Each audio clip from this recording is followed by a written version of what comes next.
Hello guys, back to my channel. দেখো আজকে আমার স্বামী চিংড়ি মাছ নিয়ে এসছে। কতটা মাছ ফ্রিজে আছে, রুই মাছ, তারপরেও চিংড়ি মাছ নিয়ে এসছে। দেখা কাতলা মাছ, কাতলা মাছটা দেখো কত বড়। আমি এখান থেকে কেটে ফেলেছি।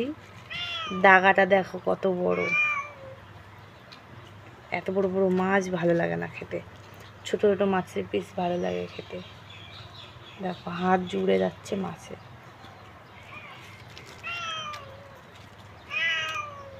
ঠিক আছে, পরে রান্না করার সময় দেখাবো।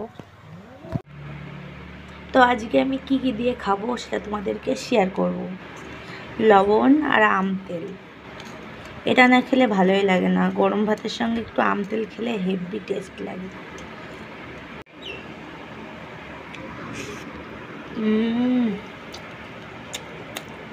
তোমরা কে কে বাড়ি প্রতি বছর আম তেল করো কমেন্ট করবে কিন্তু। ও তো টাটা, একটু পরে ফিরে আসছি। এবার কি দেখাবো সেটা দেখো নাও। তোমাদেরকে শেয়ার করছি, তাছাড়া কিছুই না। কি বলতো, একটু ভালো লাগে। চিংড়ি মাছ দিয়ে, লাউ দিয়ে, আলু দিয়ে, বড়ি দিয়ে আমি রান্না করেছি। হালকা একটু ঝোল ঝোল আছে। তো দেখি এটা খেয়ে কেমন হয়েছে। এর মধ্যে আমি শুধু জিরে বাটা দিয়েছি, ভাজা জিরে।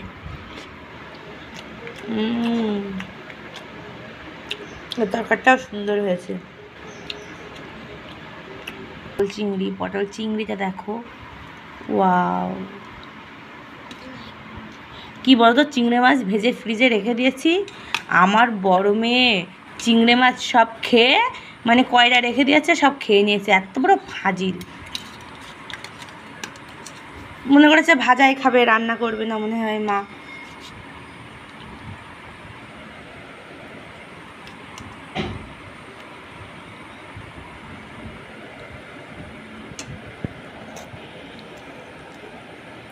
তো এই মাখিয়ে নিয়ে এবার মুখের মধ্যে চালান করে দেব।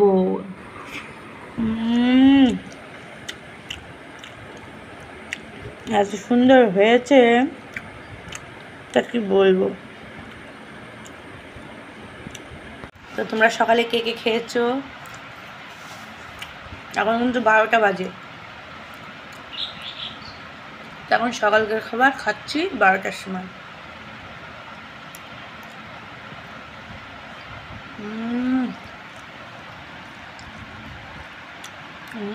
হেভি হয়েছে। আর যে কোনো জিনিস অনেকদিন পর খেলে ভালোই লাগে।